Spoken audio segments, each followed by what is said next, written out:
அப்பனே முருகா, எல்லாரும் நல்லா இருக்கணும்பா. பக்கத்துல நாம் படுக்க வழி சொல்லம்மா. தம்பி, இப்ப நீ படுக்கிறதுக்கு வழி இல்லாம போகுது. படு. இங்கிட்டு கொசு தொல்லை, இங்கிட்டு இவன் தொல்லை, இவங்க மத்தியில தூங்கி தொலை. அதுக்குள்ள எப்படி இருக்கு அண்ணா? காலையில 3 மணிக்கெல்லாம் எந்திரிக்கண்ணே, அதான அலாரம் அடிக்கிட்டேன், செக் பண்ணி பார்த்தேண்ணே. அடுங்கடா. ஐயோ, படுத்துறாங்களே.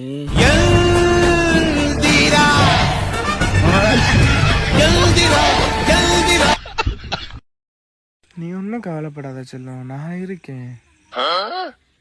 நான் இருக்கேன்டா இங்க. உண்மகளே தேவியம்மா, ஒப்பன காளியம்மா, ஆடங்குடி நாடியம்மா, அறம் தாங்கி வீரம்மா காளியம்மா, அகிலமெல்லாம்